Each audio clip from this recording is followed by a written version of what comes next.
in our lives, in the lives of our nation, life of our nation, there are moments so stark that they divide all that came before and everything that followed. They stop time. They rip away the trivial from the essential. And they force us to confront hard truths about ourselves, about our institutions, and about our democracy.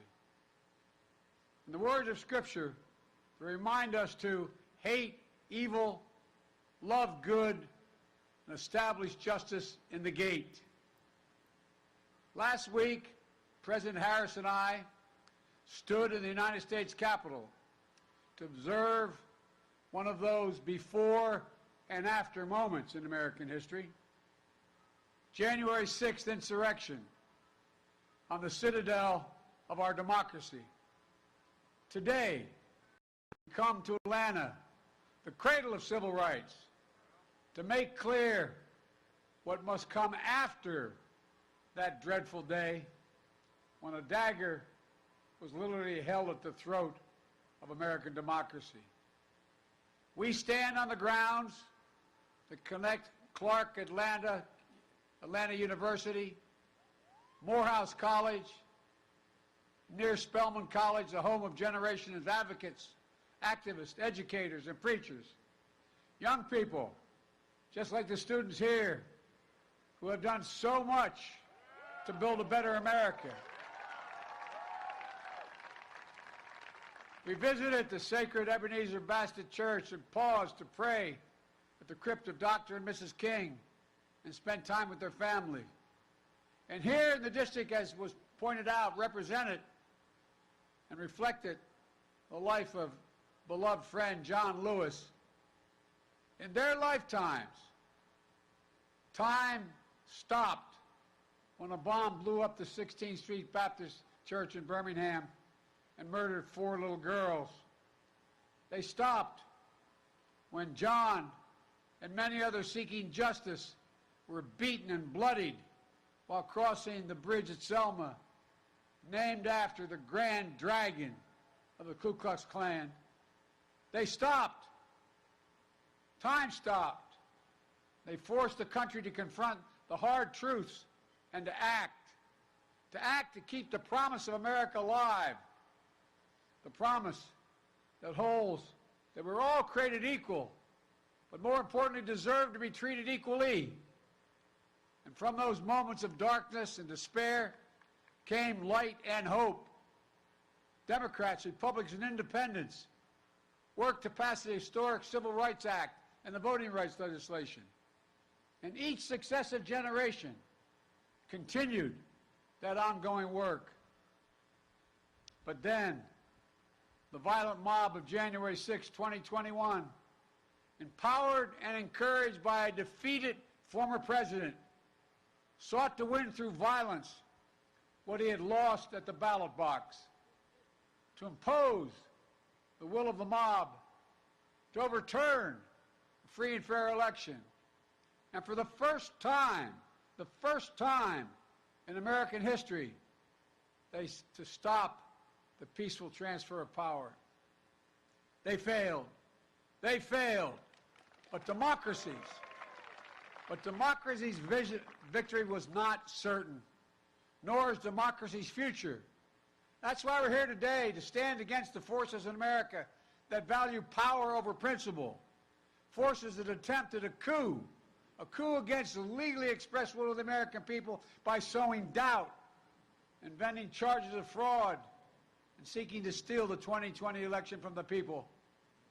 They want chaos to reign. We want the people to rule. But let me be clear. This is not about me or Vice President Harris or our party. It's about all of us. It's about the people. It's about America. Hear me plainly. The battle for the soul of America is not over. We must stand strong and stand together to make sure January 6th marks not the end of democracy, but the beginning of a renaissance of our democracy. You know, For the right to vote and to have that vote counted is democracy's threshold liberty. Without it, nothing is possible. But with it, anything is possible. But while the denial of fair and free elections is undemocratic, it is not unprecedented. Black Americans were denied full citizenship voting rights until 1965. Women were denied the right to vote just 100 years ago. The United States Supreme Court in recent years has weakened the Voting Rights Act. And now, the defeated former president and his supporters use the big lie about the 2020 election to fuel torment and anti-voting laws. New laws designed to suppress your vote, to subvert our elections. Here in Georgia, for years, you've done the hard work of democracy, registering voters, educating voters, getting voters to the polls. You've built a broad coalition of voters, black, white, Latino, Asian American, urban, suburban, rural, working class and middle class, and it's worked. You've changed the state by bringing more people legally to the polls.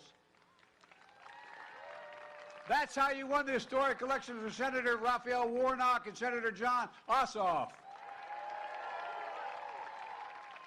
You did it the right way, the democratic way. And what's been the reaction of Republicans in Georgia? Choose the wrong way, the undemocratic way.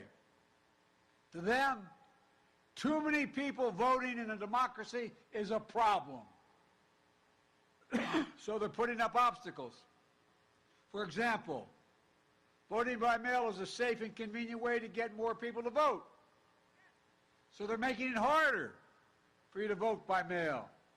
The same way, I might add, in the 2020 election, President Trump voted from behind the desk in the White House in Florida, dropping your ballots off to secure drop boxes. It's safe, it's convenient, and you get more people to vote. So they're limiting the number of drop boxes and the hours you can use them. Taking away the options has a predictable effect. Longer lines at the polls. Lines that can last for hours. You've seen it with your own eyes. People get tired. They get hungry. When the Bible teaches us to feed the hungry and give water to the thirsty, the new Georgia law actually makes it illegal. Think of this. I mean, it's 2020. And now 22 going into that election. It makes it illegal to bring your neighbors, your fellow voters, food or water while they wait in line to vote. What in the heck are we talking about? I mean, think about it. That's not America. That's what it looks like when they suppress the right to vote. And here's how they plan to subvert the election. The Georgia Republican Party, the state legislature, has now given itself the power to make it easier for partisan actors, their cronies, to remove local election officials. Think about that. What happened the last election? The former president and allies pursued, threatened, and intimidated state and local election officials. Election workers, ordinary citizens, were subject to death threats, menacing phone calls, people stalking them in their homes. Remember what the defeated former president said to the highest-ranking election official, a Republican in this state? He said, quote, "I just want to find 11,780 votes." Pray God. He didn't say that part. He didn't say count the votes. He said find votes that he needed to win. He failed because of the courageous officials, Democrats, Republicans, who did their duty and upheld the law. But with this new law in Georgia, his loyalists will be placed in charge of state elections. What is that going to mean? well, the chances for chaos and subversion are even greater, as partisans seek the results they want no matter what the voters have said, no matter what the count. The votes of nearly 5 million Georgians will be up for grabs if that law holds. It's not just here in Georgia. Last year alone, 19 states not proposed but enacted 34 laws attacking voting rights. There were nearly 400 additional bills Republican members of state legislatures tried to pass. And now, Republican legislators in several states have already announced plans to escalate the onslaught this year. Their end game? To turn the will of the voters into a mere suggestion, something states can respect or ignore. Jim Crow 2.0 is about two insidious things: voter suppression and election subversion. It's no longer about who gets to vote. It's about making it harder to vote. It's about who gets to count the vote and whether your vote counts at all. It's not hyperbole. This is a fact. Look, this matters to all of us. The goal of the former president and his allies is to disenfranchise anyone who votes against them. Simple as that. The facts won't matter. Your vote won't matter. They'll just decide what they want and then do it. That's the kind of power you see in totalitarian states, not in democracies. We must be vigilant, and the world is watching. I know the majority of the world leaders, the good and the bad ones, adversaries and allies alike. They're watching American democracy and seeing whether we can meet this moment. And that's not hyperbole. When I showed up at the G7 with 7 other world leaders, there were a total of 9 present. Vice President Harris and I have spent our careers doing this work. I said, America's back. And the response was, for how long? For how long? As someone who's worked in foreign policy my whole life, I never thought I would ever hear our allies say something like that. Over the past year, we've directed federal agencies to promote access to voting, led by the Vice President. We've appointed top civil rights advocates to help the U.S. Department of Justice, which has doubled its voting rights enforcement staff. And today, we call on Congress to get done what history will judge. Pass the Freedom to Vote Act. Pass it now, which will prevent voter suppression. So here in Georgia, there's full access to voting by mail. There are enough drop boxes during enough hours so that you can bring food and water as well to people waiting in line. The Freedom to Vote Act takes on election subversion to protect nonpartisan electors, officials who are doing their job from intimidation and interference. It would get dark money out of politics, create fair district maps, and ending partisan gerrymandering. Look, it's also time to pass the John Lewis Voting Rights Advancement Act.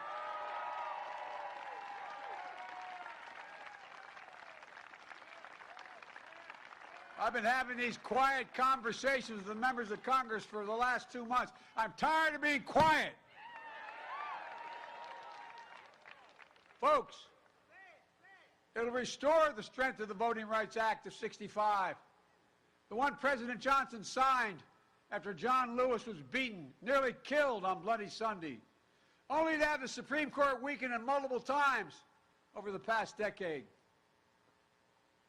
Restoring the Voting Rights Act would mean the Justice Department can stop discriminatory laws before they go into effect. Before they go into effect. The Vice President and I have supported voting rights bills since day one of this administration, but each and every time, Senate Republicans have blocked the way. Republicans oppose even debating the issue. You hear me?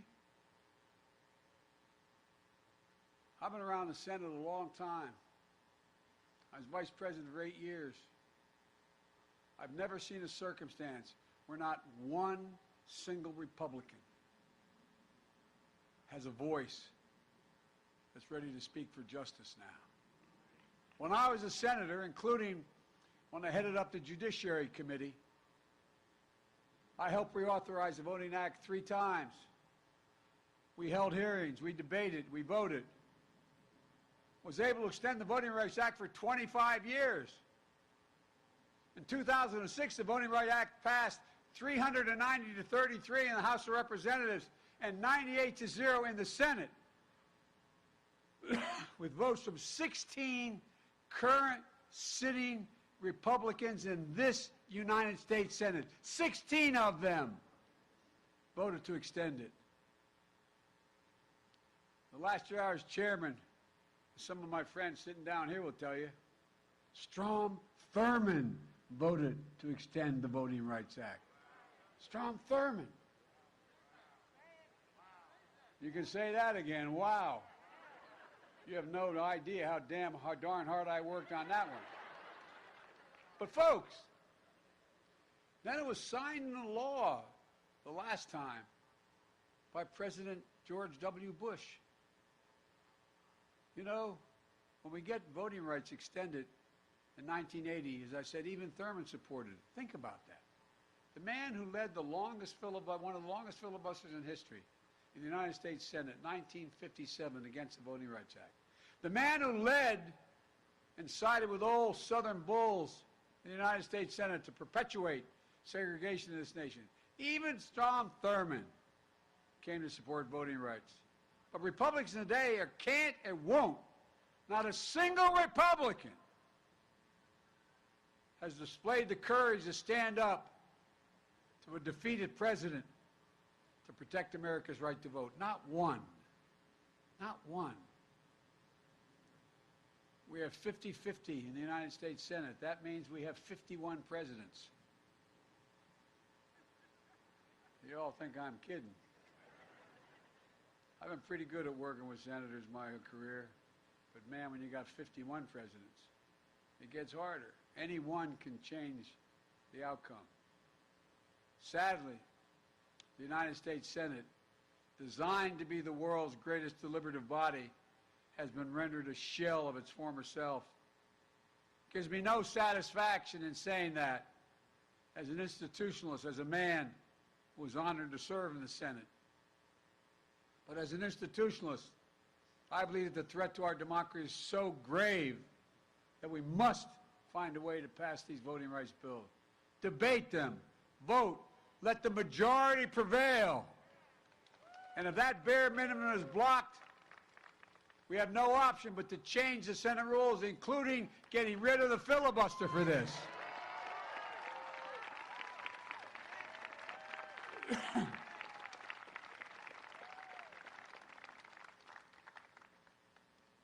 You know, last year, if I'm not mistaken, the filibuster was used 154 times. The filibuster has been used to generate compromise in the past, promote some bipartisanship, but is also used to obstruct, including especially obstruct civil rights and voting rights. And when it was used, senators traditionally used to have to stand and speak at their desk for however long it took. And sometimes it took hours. And when they sat down, if no one immediately stood up, anyone could call for a vote or the debate ended. But that doesn't happen today. Senators no longer even have to speak one word. Filibuster is not used by Republicans to bring the Senate together, but to pull it further apart. Filibuster is weaponized and abused. All the state legislative assaults on voting rights is simple. All you need in your House and Senate is a pure majority. In the United States Senate, it takes a supermajority, 60 votes, even to get a vote, instead of 50 to protect the right to vote. State legislators can pass anti-voting laws with simple majorities. If they can do that, then the United States Senate should be able to protect voting rights by a simple majority. Today, I'm making it clear, to protect our democracy, I support changing the Senate rules, whichever way they need to be changed to prevent a minority of senators from blocking action on voting rights. When it comes to protecting majority rule in America, the majority should rule in the United States Senate. I make this announcement with careful deliberation, recognizing the fundamental right to vote is a right from which all other rights flow. And I make it with an appeal to my Republican colleagues, to those Republicans who believe in the rule of law, restore the bipartisan tradition of voting rights. The people who restored it, who abided by it in the past were Richard Nixon, Gerald Ford, Ronald Reagan, George H.W. Bush, George W. Bush. They all supported the Voting Rights Act. Don't let the Republican Party morph into something else. Restore the institution of the Senate the way it was designed to be. Senate rules were just changed to raise the debt ceiling so we wouldn't renege on our debt for the first time in our history, prevent an economic crisis. That was done by a simple majority.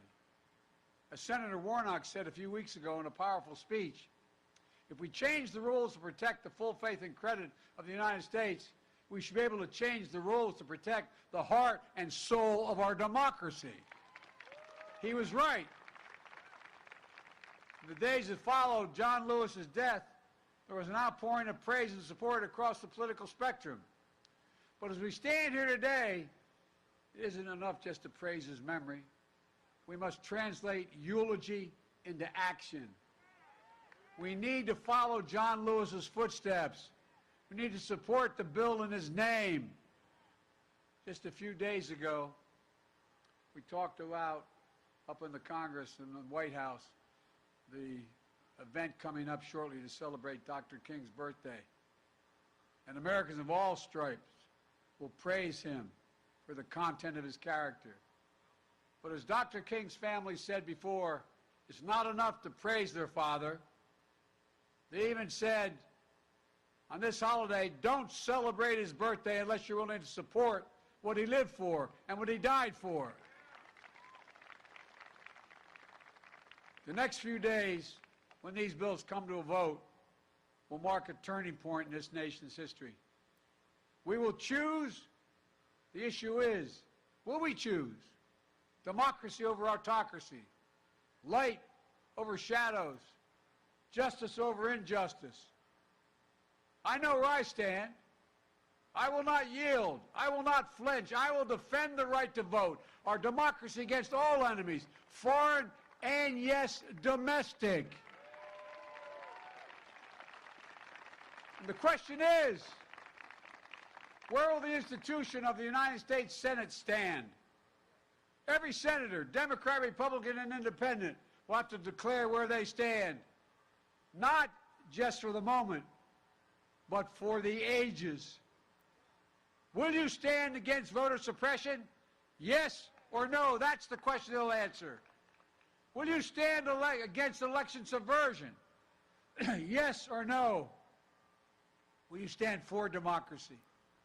Yes or no? And here's one thing every senator, every American should remember. History has never been kind to those who've sided with voter suppression over voters' rights. And it'll even be less kind for those who side with election subversion. So I ask every elected official in America, how do you want to be remembered? At consequential moments in history, they present a choice. Do you want to be on the side of Dr. King or George Wallace? Do you want to be on the side of John Lewis or Bull Connor? Do you want to be on the side of Abraham Lincoln or Jefferson Davis? This is the moment to decide, to defend our elections, to defend our democracy. And if you do that, you will not be alone. That's because the struggle to protect voting rights has never been born by one group alone. We saw freedom riders of every race, leaders of every faith marching arm in arm, and yes, Democrats and Republicans in Congress of the United States and in the presidency. I did not live the struggles of Douglas, Tubman, King, Lewis, Goodman, Cheney, Swerner, countless others, known and unknown. I did not walk in the shoes of generations of students who walked these grounds, but I walked other grounds because I'm so damn old I was there as well.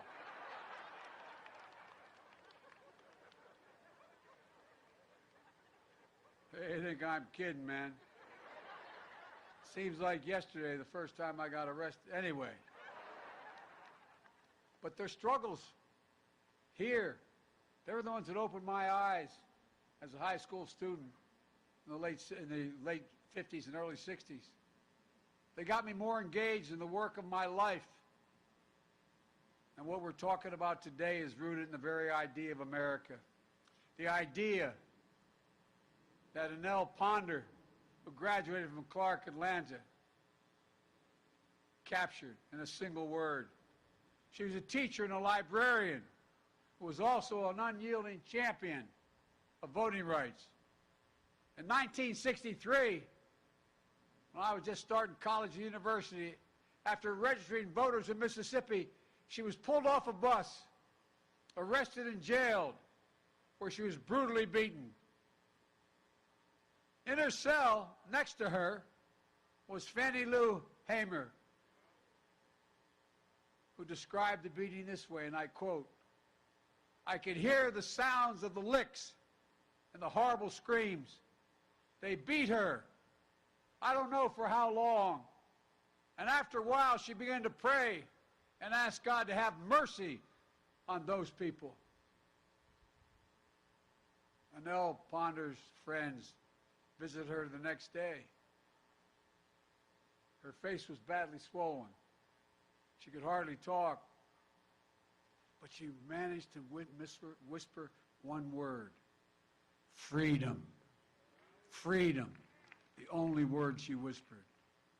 After nearly 250 years since our founding, that singular idea still echoes, but it's up to all of us to make sure it never fades, especially the students here, your generation, that just started voting, as there are those who are trying to take away that vote you just started to be able to exercise.